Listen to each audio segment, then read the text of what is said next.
Bonjour and welcome to WASA Distance Education. This is PLAR English and I'm Andrea. Today we're talking about assignments 6 to 8. So specifically we're talking about syllables, adjectives, and adverbs today. So we've already talked about some of the parts of speech. So now we're focusing, and actually the first thing that I'd like to say here is that syllables are different than parts of speech. So when we talk about a syllable, we talk about sounding out a word. So if I said the word quickly, I could sound it out and I could even clap it out. I could sort of go quickly. So you could hear me clapping there. Quickly has two syllables, and when we talk about syllables, that can help us with our spelling. So syllables and parts of speech are two different things.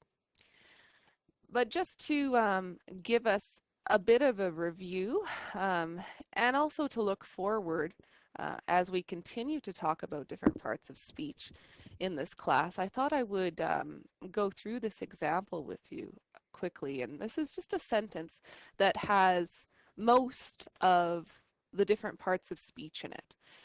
So I'll just read this whole sentence here. The big dog Spot ran quickly into the house because he was hungry, bored, and lonely. So you can actually look at each individual word in this sentence and you can say what part of speech it's from. So the is an article, big is an adjective, a dog is a noun, specifically a common noun, spot is a proper noun, ran is a verb, quickly is an adverb, into you would call a preposition, the is an article, house would be another common noun, because is a conjunction, he is a pronoun, was is a verb, hungry is an adjective, bored is another adjective. We've got another conjunction here, this word and. Then we have another adjective, lonely. So you can see this sentence has three different adjectives, lonely, bored, hungry. And it has several verbs in it, was, ran. And it has quite a few nouns in it. It's got dog, the name Spot. It's got house. And then we have the things called articles, and you'll learn more about all of these parts of speech as we go along.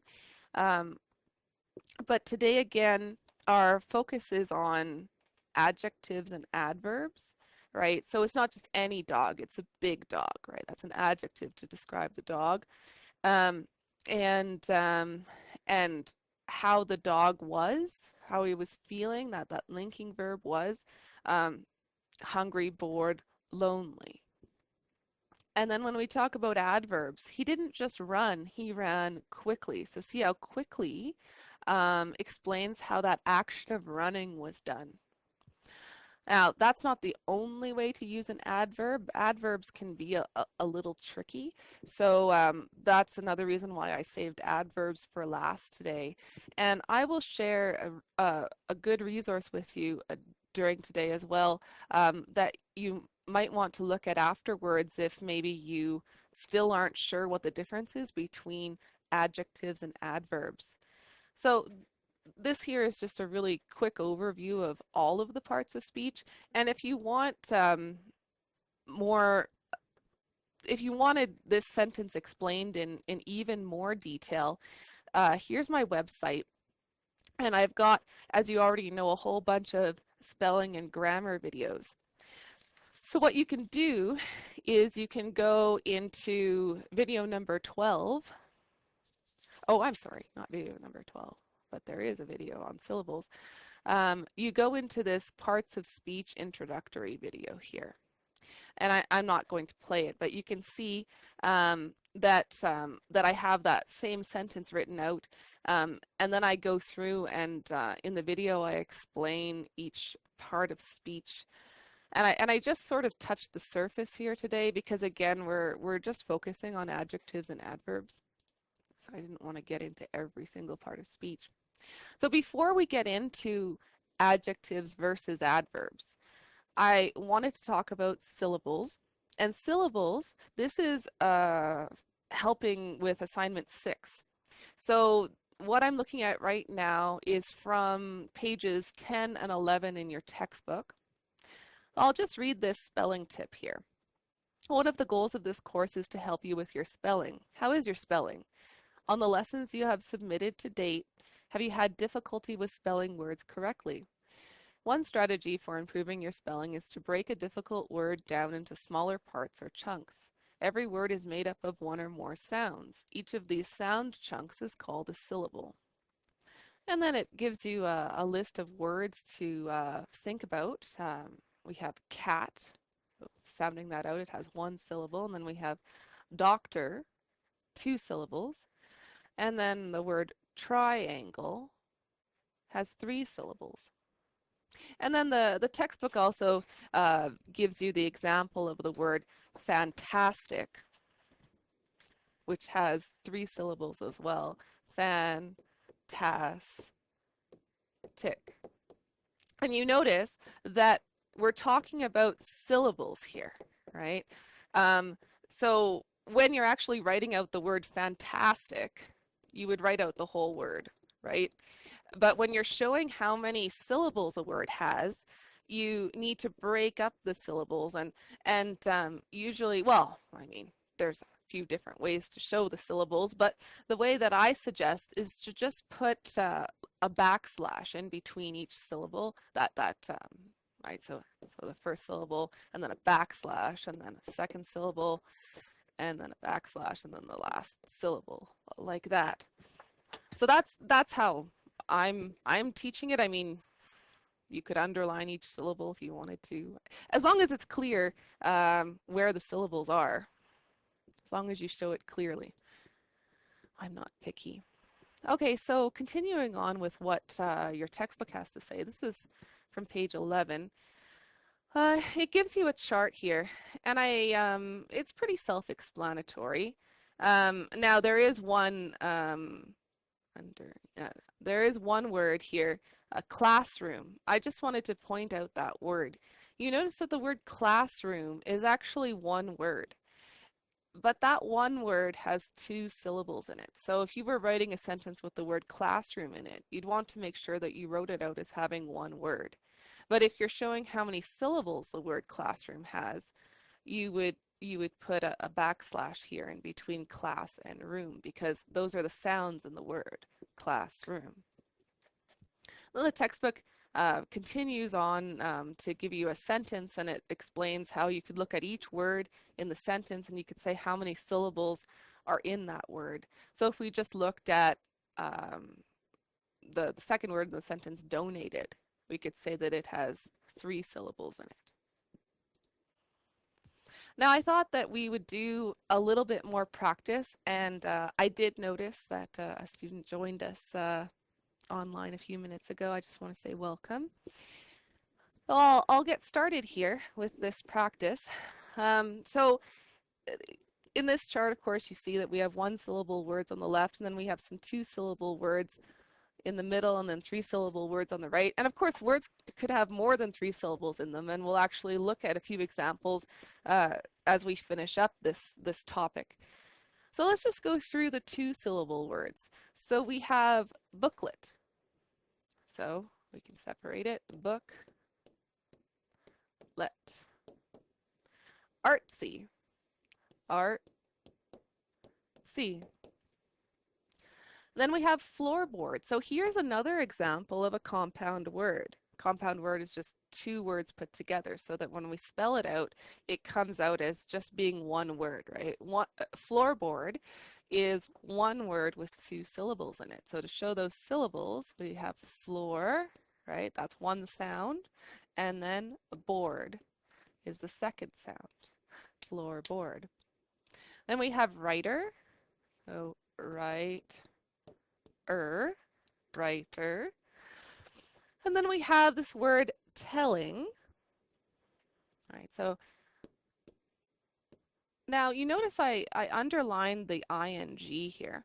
And one really good thing to remember, and there are rules that we'll go through, But one really good rule to remember, besides what I mentioned about the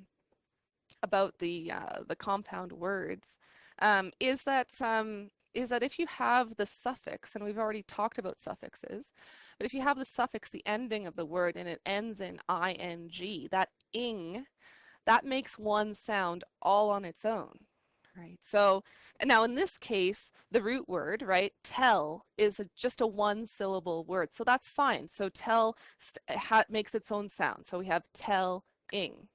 So the tell makes a sound and the ing makes a sound. So that can help too if you can see that there's an ing at the end. That ing makes its own sound. Some three-syllable words now here furthest to the right. We have computer, artistic, not raw, artistic, reloaded, reloaded, rewritten, rewritten,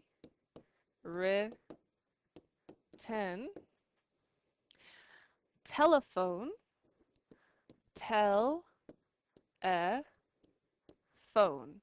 So it's completely fine to have, you know, just one single vowel sound, right? Tell a phone. So that second syllable, that sound, if that's how the word is sounded out, then you could have a syllable that's that short, right? Something to keep in mind. All right, so there are rules to follow. So I've taken the information that's in the textbook and I've tried to make some memorable examples here. So the first rule has to do with the double letters. And just as an overview, okay, we're looking at either, there's three options. We could have double letters in the word, or we could have a situation where we have a root word that has a suffix on the end, and we're focusing specifically on that ing sound. And then the third option, of course, is a compound word. Compound words aren't tough. Really, you just need to remember that when you write them out, when you're actually spelling them, that they're one word. But when you're sounding out the syllables, you know, you might look at each word separately and say, okay, how many syllables are in this part of my compound word? And then how many syllables are in this part of my compound word? All right, so let's look at the first rule. So if the word contains double letters, divide the word between the double letters. So all of these examples here have two syllables in them. I just thought, just to make it easier. So if we look at this word command, so a little bit slower, command. So that has two syllables in it. And where do we put that line to separate? Well, in between the M's, right? Because remember here, we have two M's on command. So command. So that's all that rule is saying. So just look out for words that have double letters, and you'll want to split up those double letters. So next we have vaccine, vaccine, two syllables, split up the double letters. So vaccine. Puppet, puppet, split up the double letters, pup, pet. All right. Second rule says, but do not divide the root word that ends in a double letter. All right, so what does that mean? Well, you notice with this word tanning, right? This word tanning has a suffix at the end, okay? And we can get that separated already. We have our ing at the end, right? And what it's saying is that, you notice with this root word tan, right, we ended up having two N's there, right? T-A-N-N-I-N-G. And what we need to actually do to write out these two syllables is to just have T-A-N-N, right? Tan, ing. So it's saying that really all it's saying is that because tan, that root word tan, only has one syllable in it, we don't separate the double N's, right? Um, or in other words, ing makes its own syllable.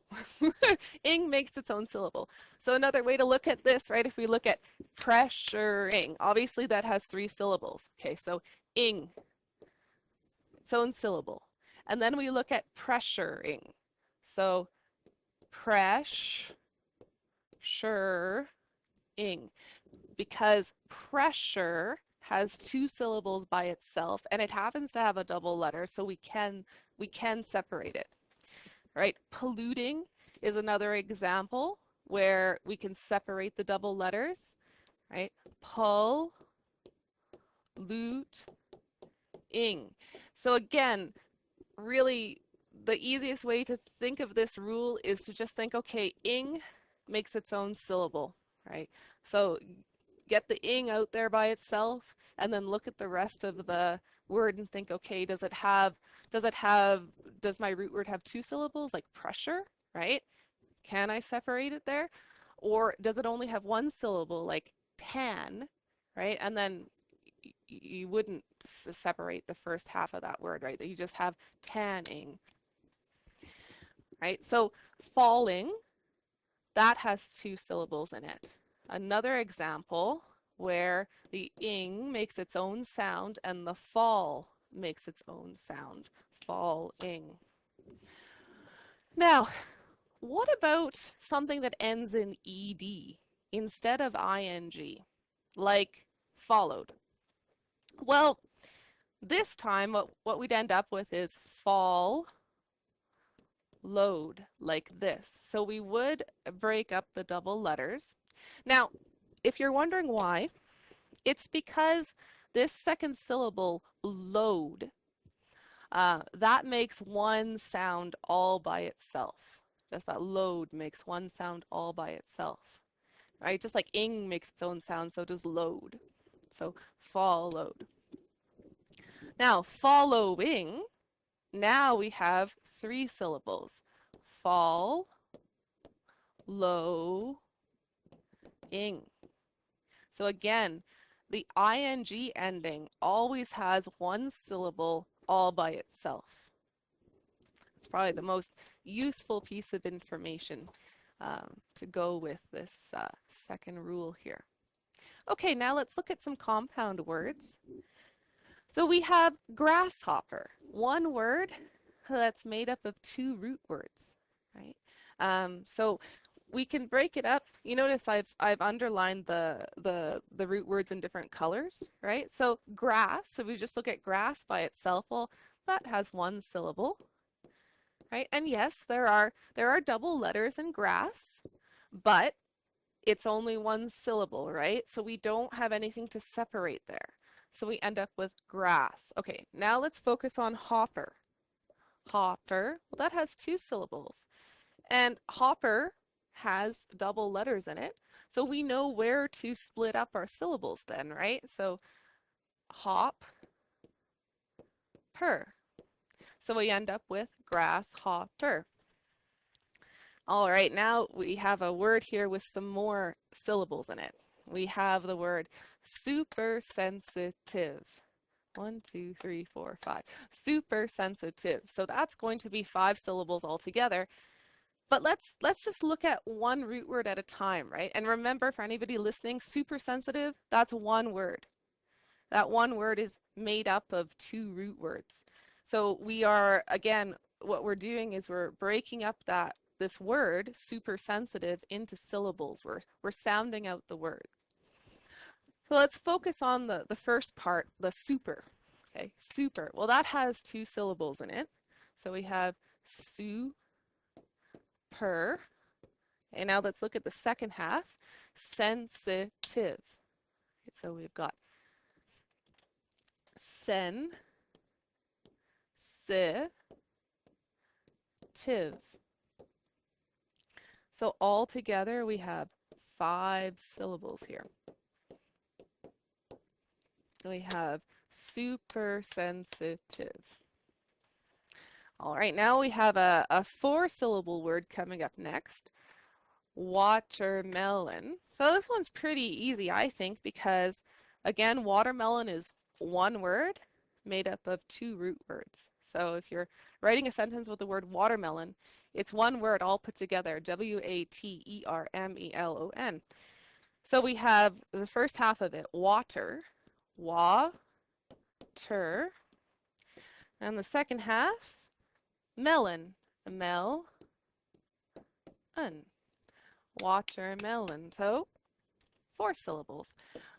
Now, I don't think that you'll have any questions that have more than five syllables in it, maybe not even more than four. But five is the most that you will see. Five syllables is the most that you'll see for assignment 6. So this should be a good amount of information for you.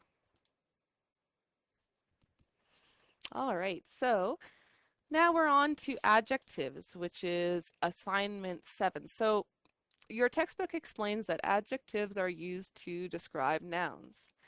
I wanted to look again at some of the sentences that I made for last class. And this time I want to focus on the difference between nouns and adjectives.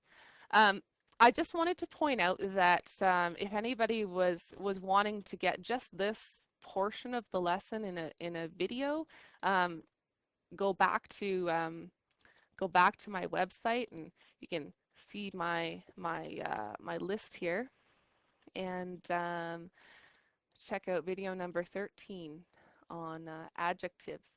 And then everything that I talk about today that has to do with adjectives is in that one video. It might save some people some time if you're trying to do a quick review.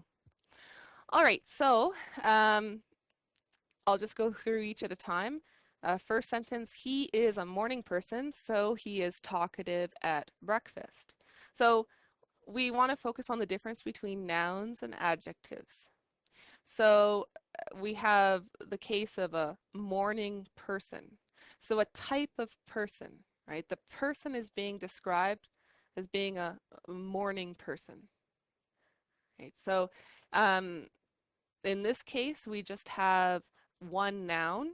Now we do have a pronoun, right? He is a pronoun, right? We have he twice here. All right. So you could, I mean, he is being described, right? So, I mean, we could give him a name. We could call him maybe John, and we could say that John is talkative, and then we'd have a proper noun, and that proper noun would be being described as being talkative. All right. But in this case, just a person, any person, a common noun, a type of person, a morning person. So morning in this case is being used as an adjective. All right, number 2. Both of the actors were popular, but they were rude to the director. So we're talking about two people here. And so you could say actors as being popular, the adjective to describe the actors, right? And then we've also, instead of actors, the second time we mention the same people, we're using a pronoun here, right? So whether we say actors or they, we're using the adjectives popular and rude as descriptors. Number 3, a box of books will be free to take home. And you notice I only said the first half of this example because we have one adjective here, a free box of books. You could say an expensive box of books, or a cheap box of books, or a heavy box of books. And you might be wondering, well, what is this word challenge all about then? It will be a challenge to carry it. Well, we're talking about the situation of trying to get the box of books home, right? And we're using this word challenge. A challenge is a thing, so that makes challenge a noun. Now, we could change it a little bit. We could change that second half of the sentence a little bit. We could say something like, but it will be challenging to carry it, right? So challenging would actually be an adjective. But if we have a challenge, now we have a noun. And the key here, you notice when we have a challenge, we have this word a in front of it, right? Or if we had another sentence, the challenge was impossible. So a or the or an incredible challenge, the an. Those are all articles. And articles often go in front of nouns. So if you're trying to think, okay, do I have an adjective or a noun?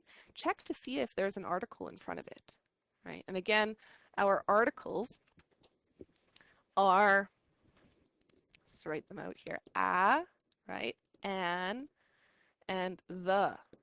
Right. There's only 3 articles, and in our next class, I'll get into articles more. But that might help if you're trying to say, well, what's the difference between adjectives and nouns? All right, last one. Mary wasn't a swimmer, but she was a great runner. I read the whole sentence out, but we actually only have one adjective. What kind of runner? A great runner. Great is the adjective here. All right, so I wanted to go through some specific examples to help with assignment 7.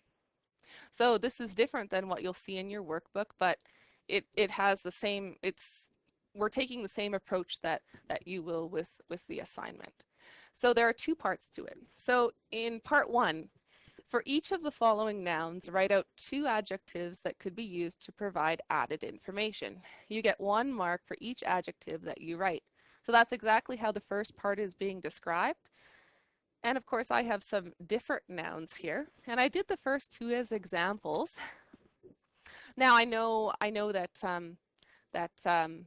not everyone that comes to class is able to participate or feels like participating, but the offer is always out there. You know, anybody that comes to class is welcome to participate and use you know, write out what they think is the answer, that sort of thing. So I'll just keep going here. So our first example, a computer could be expensive, it could be new. A shoe could be old, or it could be red. So if we're thinking of a pizza, could be, there's lots of possibilities here, but maybe something like delicious. Or maybe warm. A table could be wooden, or it could be round. A jacket? Well, you know, when I'm in doubt, I either maybe think of some colors maybe, right? So maybe you have a black jacket. So colors, those are often really easy to think of. And another thing that can be easy to think of is different sizes, right? So maybe it's a small jacket. All right, then we'll go through the second part. So I got to make up a little story here to help with this second part. So part 2 says, fill in the blanks in the following paragraph with the appropriate adjective from the list below. You get 1 mark for each blank that is filled in. So it's actually out of 10 marks. And in the past, when I've shared this example, we always kind of ran out of time. So I filled in most of it and I left some as blanks. So I'll just read this out. And anytime there's a blank, I'll say blank. When I was a little girl, I really enjoyed flying on airplanes, especially when blank food was given out. I have a blank experience to share, so some kind of experience, some kind of food, right? There I was, sitting in my seat, struggling to open a blank bag of peanuts. So how is that bag of peanuts being described? I didn't want to rip open the bag with my teeth because then some of the precious peanuts might fall out. So there I was trying to pull the bag open with my hands, struggling to grip onto the blank plastic, so some kind of plastic. Well, my efforts were successful. The peanuts flew out of the bag and several of them landed in the person's hair in front of me. It was extremely difficult not to laugh.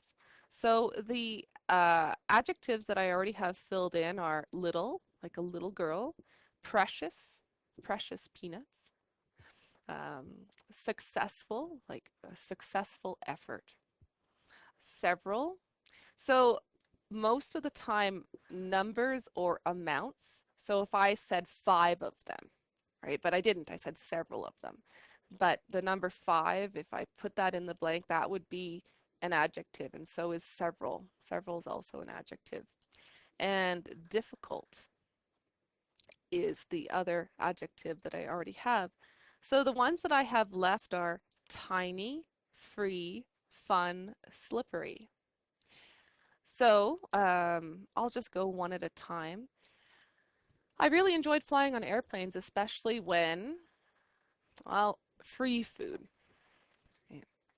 I don't think that's the case anymore. I think you have to pay for food on most flights anyway, especially when free food was given out. I have a funny experience to share. So this is actually an example of an anecdote, a short, funny story that I'm sharing in one paragraph with you.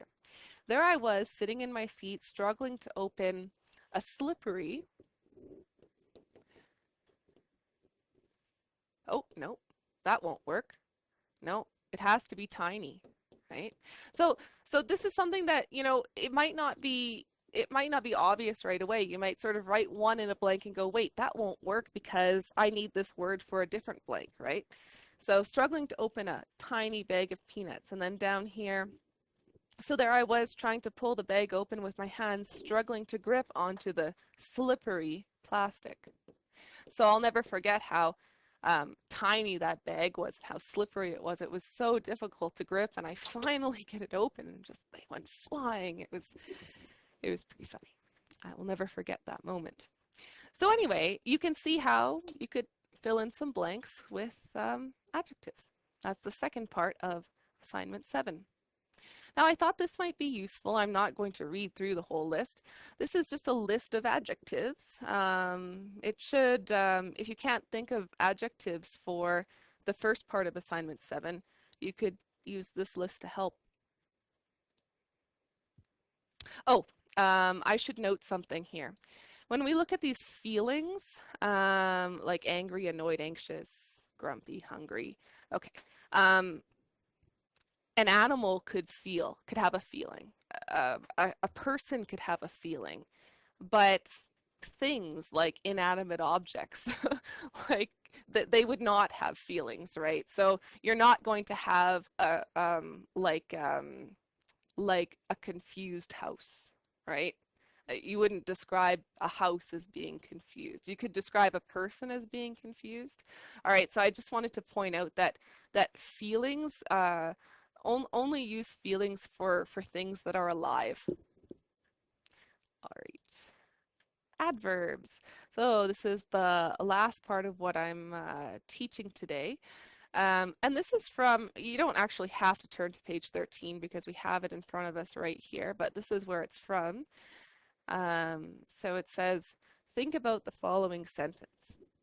John walked home. This sentence right here, John walked home. The verb in the sentence is walked. We know that John walked home.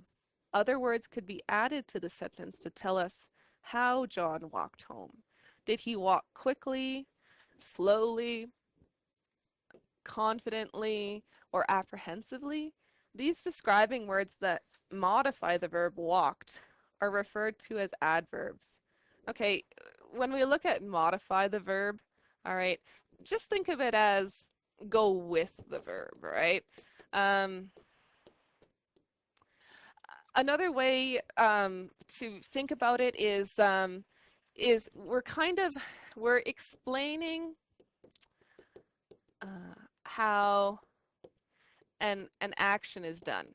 Now, I mentioned at the very beginning that adverbs can get a little bit tricky, and I have a slide later that goes through 3, I'm calling them rules to follow, to help, right? So if you focus on just those 3 rules and you use them when you're figuring out how to find adverbs in sentences, I think that's the best way to go. But let me continue here. So we've got more examples of using different adverbs. They're all underlined here. John quickly walked home. John slowly walked home. John confidently walked home. So you can see that what's happening is changing slightly, right? I mean, it's different to quickly walk home than it is to slowly walk home or even to confidently walk home. Each of these adverbs contribute to our understanding of how John walked home, right? So that goes back to me saying that we're explaining how an action is done, right? But as I said, there will be 3 rules because, yeah, the easiest thing to say is adverbs can be tricky. Okay, so this isn't quite my 3 rules. I'm almost there, but this is information in your textbook, and this is what it says. It says an adverb tells where, when, why, how often, or how much. That's a lot of things, right? That's what I mean by it can be tricky. Adverbs often end with the letters ly, as in quickly, softly, fearfully, but also include words such as quite, very, and often. And I'll get into lots of examples of adverbs today, so hopefully you'll have a really good idea of how to spot them. Adverbs can modify or describe a verb, as in softly flowing. So not just flowing, but flowing softly. Or they may modify another adverb, as in whispering very quietly. So you've got an adverb and a verb, and then you have an adverb and an adverb with a verb. Don't worry, I'm almost there. I'm almost at my 3 rules. All right, so I do have a video, and I'll link to it after class, that focuses just on this discussion here of adverbs that we're having. All right, so here's my 3 rules. First rule, use adverbs with verbs. So if you have a verb, you can put an adverb with it. All right, I'll just read my 3 examples here on the right. They will drive home quickly. They will quickly drive home. She spoke softly. So you notice how I've sort of put quickly in my first 2 examples here. I've put quickly in 2 different spots, right? They will drive home quickly. Obviously, we have the future tense there. Will drive home quickly. So we've got quickly at the end of the sentence. And then we've got quickly in the middle of that verb phrase, right? In the middle of will and drive. They will quickly drive home. So those are 2 options, right? And that works with the simple future tense there. Right, so you could put it in between the 2 words that make up that verb phrase, the words will drive. Okay, last one. Simple, nice and simple one. She spoke softly. Right, so spoke is the verb, and softly explains how she spoke. All right, so adverbs with verbs. And then the second one is to use adverbs with adverbs. So an adverb and an adverb. I have 2 examples here. He spoke very slowly. The day passed too quickly. So what we're doing here when we have 2 adverbs, all right, with 2 adverbs,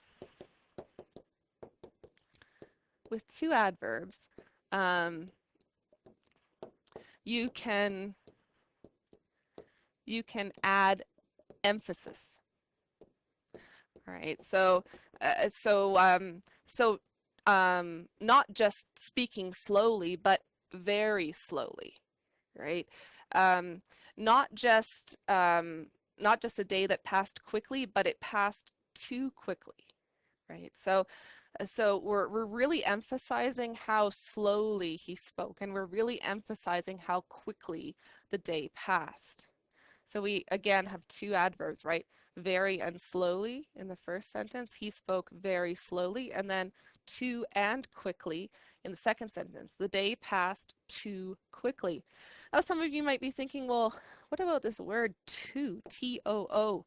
Okay, T-O-O is an adverb. Okay, and if you think of the word T-O, that's called a preposition. Okay, we'll get into prepositions next time. All right, so T-O-O is an adverb. Last rule here, and this is something that your textbook does not mention this, all right? But it happens quite a bit, all right? And I noticed it, all right? And I'm thinking I might maybe make an edit to the textbook to add this in for next year. But anyway, your textbook does not mention this, but it happens. All right. So this is for anybody that's attending class, you have a huge advantage. So use adverbs with adjectives. So this is why I want to make sure that everybody understands the difference between adverbs and adjectives. Let me just read these examples. All right. Number one, their arrival will be very late. Number two, the car is not very fast. Number three, the child is extremely tall. So you notice I've used very twice. The word very is often, you see it quite a bit. It's often used. Very is always going to be an adverb. So you notice that in the first sentence, their arrival will be very late. Okay, this is something that's happening in the future. That's not too important, but the arrival being late, right? Late is the adjective that describes the thing that's happening, right? Late describes their arrival, okay? And then we're adding emphasis to just how late, and again, late is an adjective, right? So you notice that we have an adverb right in front of the adjective. So not just late, but very late. Same idea with the car. The car is being described as not being very fast, right? The car is not very fast. So that adjective fast refers to the car, right? The car is not very fast. So you notice how our adverb, it comes right before the adjective again, right? So not very fast. So very is the adverb. Last one, the child is extremely tall. So we have a child being described as being tall, but not just tall, extremely tall. And extremely is an adverb.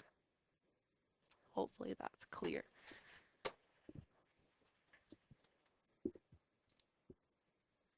All right, so this might give you some ideas for sentences. I mean, you could write a similar sentence just to get you started thinking about it. For adverbs, for which assignment is that? For assignment 8, yes. For assignment 8, you need to write out 16 sentences using adverbs. It sounds like a lot, but I've really enjoyed reading some of the sentences that have been created. So we have a bunch of adverbs here. Hysterically, tiredly, slowly, and then that adverb to, T-O-O. Thought I'd bring it back again. And we'll just fill in the blanks with the adverb that works. And of course, you'll have to write your own sentences. I just wanted to think of a way that I could give you at least a few sentences as examples. And actually, on the last bit of slides that we'll have, there will be, I have lots and lots more sentences to share with you. All right, number one, the road is icy, so you need to drive slowly. A lot of roads are icy around now, so actually a nice example for this time of year. The road is icy, so you need to drive slowly, right? Slowly is how the person needs to drive, how that action needs to be done. Number two, the children were laughing hysterically. That would be a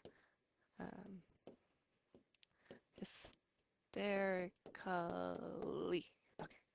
The children were laughing hysterically. How they were laughing hysterically. Number 3, the phone rang very early in the morning and I tiredly answered it. All right, so why did I pick the word tiredly? Well, another word for tiredly,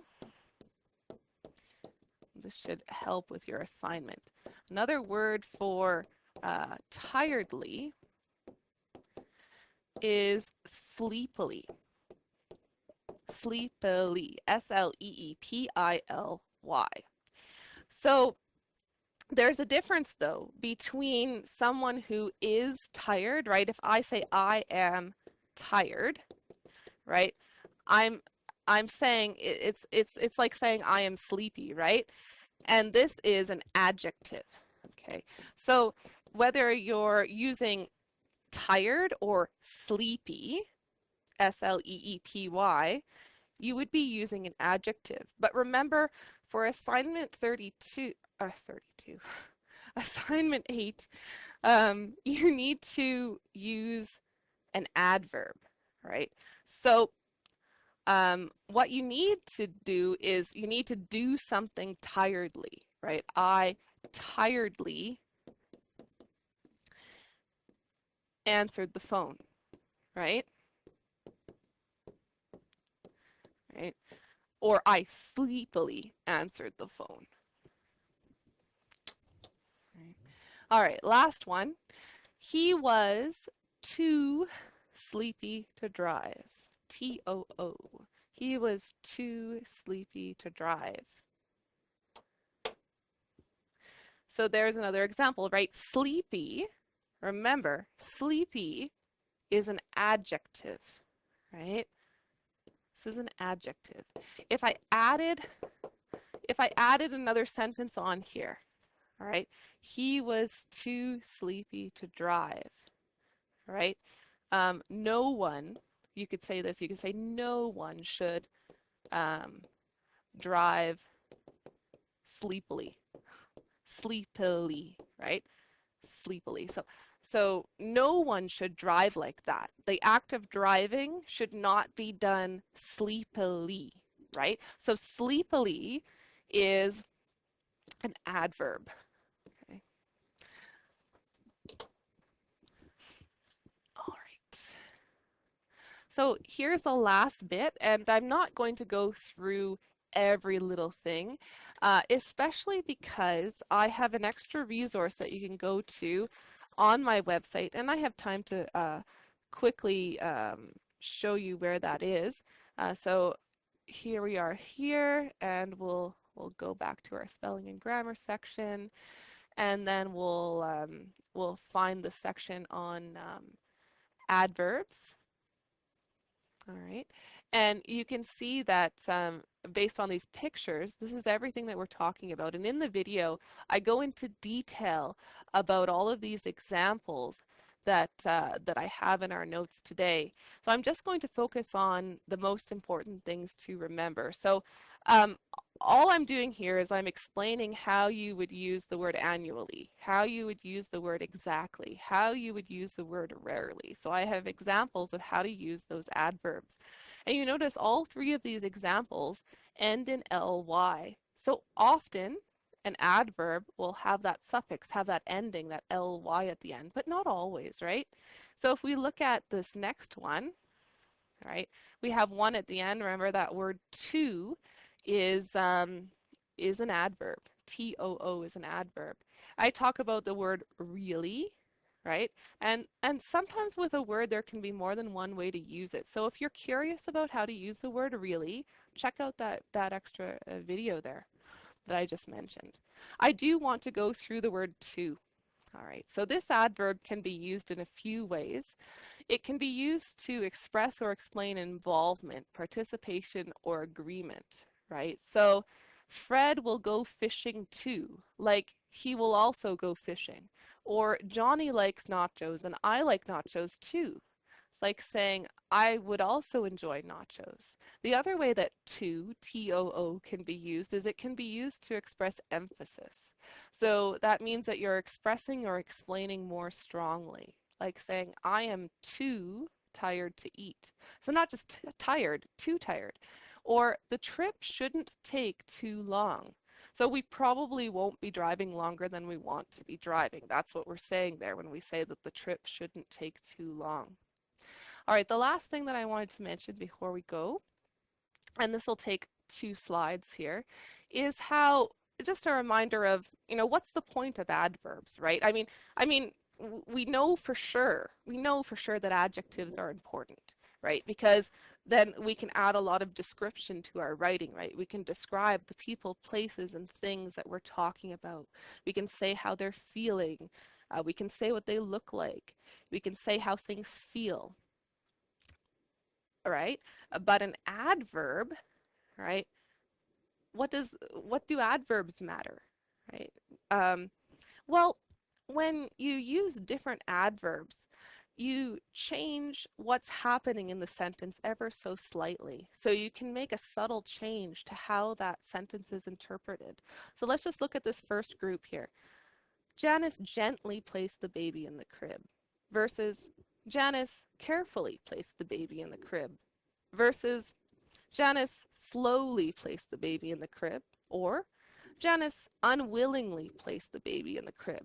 So you can see that there are different ways that the situation could be presented, right? I mean, if she's gently placing it in the crib or carefully placing it in the crib, either she was wanting to treat it nicely or she didn't want to hurt the baby, right? If she's slowly placing it in, maybe the reason for that is that she didn't want to wake it up.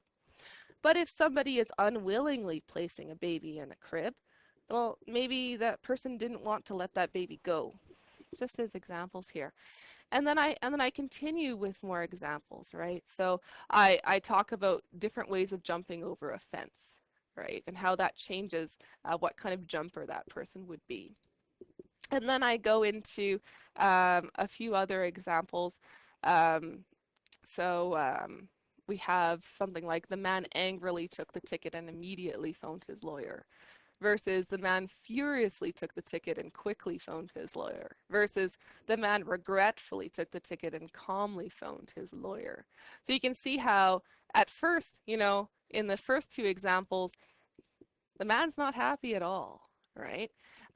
Whereas in the third one, he regretfully took the ticket and calmly phoned his lawyer. So he feels bad there, right? He didn't mean, or maybe he doesn't care at all, right? The man happily took the ticket and nonchalantly phoned his lawyer, like, oh, this won't be a big deal, I'll get away with this sort of thing, right? Like, okay, sure, you're giving me a ticket, that's fine with me.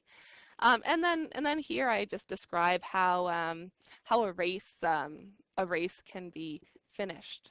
All right, now I think I forgot to mention this earlier, but just in case I did, I'll just go back here to my spelling and grammar section. I hope I did a good job of explaining the difference between adjectives and adverbs today. But this video has examples that I did not share today. They're brand new examples, even more detail into the difference between adjectives and adverbs. So if anyone feels like I didn't give enough information here, you can check this out as well. All right, well, thank you to everybody who was listening, and I hope you have a great evening.